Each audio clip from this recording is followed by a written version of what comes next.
Le second volet du diptyque pyrénéen avec comme amuse-bouche une côte de 4e catégorie, le col de la Ourcère inédit première catégorie qui sera une rampe vers le Soudet, et puis le sprint intermédiaire cette fois à 54 km de l'arrivée, une petite difficulté le col d'Icher, et puis Marie-Blanque avec la plongée vers la Reims. On a eu un sprint de 60 km jusqu'au pied. Ouais. C'est vraiment ça. Ouais, impressionnant. C'est dans ces circonstances-là qu'on aborde ce col complètement inédit, jamais donc abordé dans l'histoire du Tour de France.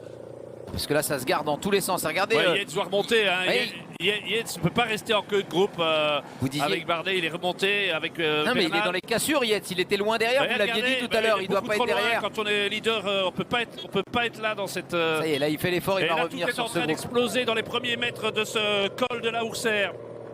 Tout ce qu'on a pu avoir pour habitude de n'échapper au long cours, qui prend un peu le large d'une équipe qui contrôle. Là, il n'y a plus. On va se retrouver très vite avec 30-40 coureurs devant. Hein. Mais le pas maillot à poids qui apprend ce que c'est que la vraie montagne, malheureusement pour lui. Le train jaune des montagnes se reforme à 90 km de l'arrivée. Je regarde un petit peu les forces en présence pour les équipes. C'est vrai que cette équipe Jumbo-Visma est encore bien composée. Il n'y a plus rien dans le peloton. Hein. Oui, et on a fait 5 km d'ascension. Seul en tête, Marc Hirschi. Derrière lui, Kemna. Et puis le peloton regroupé maintenant. Et voilà Hirschi qui passe en tête, le premier homme, puisque c'est la première fois qu'on aborde dans l'histoire du Tour ce col. Et on va voir si Hirschi peut être troisième après Lutsenko et Peter, ça allait jusqu'au bout. Mais pour en finir, oula! Quelle lucidité! Il est lucide, il est lucide. Ouais, il n'est pas que lucide, il est formidable. Agile et lucide. Ouais, quelle agilité! Pogacar, évidemment! Boum! Pogacar a attaqué 3 fois hier. La différence, c'est qu'hier, il a attendu que Roglic et Bernal n'aient plus d'équipiers. Or, ici, il y a encore Dumoulin. Bennett a sauté. L'attaque de Pogacar fait complètement sauter Bennett, mais il y a encore Dumoulin. Adam Yates. Et c'est fini pour Dumoulin. Là maintenant. C'est fini pour Dumoulin. Donc derrière, Roglic est isolé.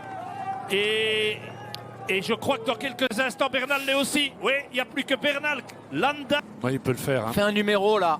Mais le seul truc qui est un petit peu dommage pour lui par rapport à hier, c'est qu'en fait, comme on le disait, l'arrivée n'est pas en bas. Il y a 8 il y aura km encore 8 km dans la vallée. Alors évidemment, si ça s'entend derrière, il a fait Cyril 90 km seul en tête. Il échoue à 1,5 km pour gagner en solitaire.